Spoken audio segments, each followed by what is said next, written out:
हिंदू धर्म में होली का त्यौहार बहुत ही महत्व रखता है, क्योंकि होली एक ऐसा त्यौहार है जो जीवन को रंगों से भरने के लिए आती है। होलिका दहन से पहले होली की पूजा की जाती है। सभी जरूरी सामग्री के साथ होली की विधि विधान से पूजा करने पर आपको भगवान विष्णु की कृपा प्राप्त होती है। हर बुरी नज़र और अशुभ प्रभाव से आपके परिवार की रक्षा होती है। होली की पूजा में आपको कथा का पाठ अवश्य करना चाहिए। होलिका दहन बुराई पर अच्छाई का प्रतीक है। फाल्गुन पूर्णिमा की रात को होलिका दहन किया जाता है। कहीं कहीं पूर्णिमा के अगले दिन भी होलिका दहन होता है। होली जलाने से पहले उसकी विधि विधान से पूजा की जाती, आरती की जाती। होली पर पूर्णिमा तिथि होने की वजह से कुछ लोग इस दिन व्रत भी रखते हैं और होलिका दहन की कथा का पाठ भी करते।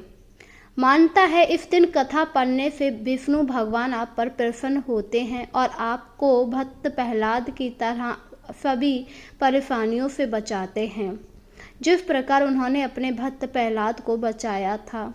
तो आइए शुरू करें होली की व्रत कथा। होली को लेकर हिरण्यकश्यप और उसकी बहन होलिका की कथा अत्यंत प्रचलित है। प्राचीन काल में अत्याचारी राक्षस हिरण्यकश्यप ने तपस्या करके ब्रह्मा देव से वरदान पा लिया कि संसार का कोई भी जीव जंतु, देवी देवता, राक्षस या मनुष्य उसे ना मार सकेगा। ना ही वह रात में मरे, ना ही दिन में, ना ही पृथ्वी पर, ना ही आकाश में, ना घर में, ना बाहर, यहाँ तक कि कोई भी शस्त्र उसे ना मार पाए। ब्रह्मा जी ने उसे वरदान दिया और वहाँ से चले गए। ब्रह्मा जी के जाने के बाद हिरण्यकश्यप काफ़ी ज़्यादा खुश हुआ, क्योंकि अब उसे मौत का कोई भी भय नहीं था। ऐसा वरदान पाकर वह अत्यंत निर्कुश बन बैठा।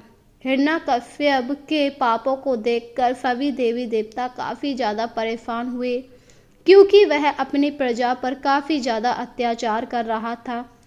उसने पूरे राज्य में फैला दिया था कि अब से किसी भी देवी देवता की पूजा नहीं होगी।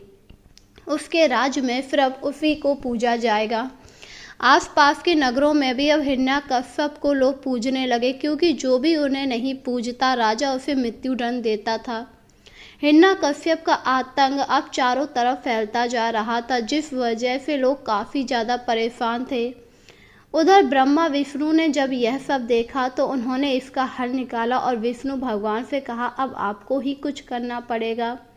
इस पर विष्णु भगवान ने कहा, ब्रह्मा जी, आपने ऐसा वरदान दिया है जिससे हिरण्यकश्यप को मारना मुश्किल है, पर हम इसे अंकुश लगा सकते हैं। हम इसके यहाँ एक ऐसा पुत्र पैदा करेंगे जो मेरी भक्ति में बहुत श्रद्धा रखता होगा, और इसी के कारण उनके यहाँ पर प्रहलाद जैसा परम आत्मा में अटूट विश्वास रखने वाला भक्त पुत्र पैदा हुआ। प्रहलाद भगवान विष्णु का परम भक्त था और उस पर भगवान विष्णु की कृपा दृष्टि हमेशा बनी रहती थी। हिरण्यकश्यप को जब यह बात पता लगी प्रहलाद विष्णु भगवान का बहुत बड़ा भक्त है, तो उन्होंने प्रहलाद को आदेश दिया कि वह सिर्फ उनके पिता की पूजा करे, ना कि अन्य किसी की स्तुति करे। जिस पर प्रहलाद ने कहा कि पिता की स्तुति करने में उसे कोई भी शर्म नहीं है, पर वह विष्णु भगवान की स्तुति करना नहीं छोड़ सकता है।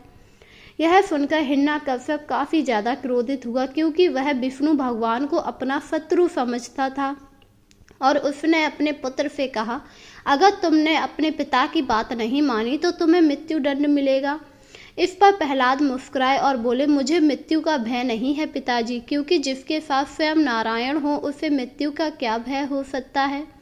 यह सुनकर हिरण्यकश्यप काफ़ी ज़्यादा क्रोध में आ गया। उसने अपने पुत्र को पहाड़ी से फेंकवाया, पर विष्णु भगवान ने उसे बचा लिया।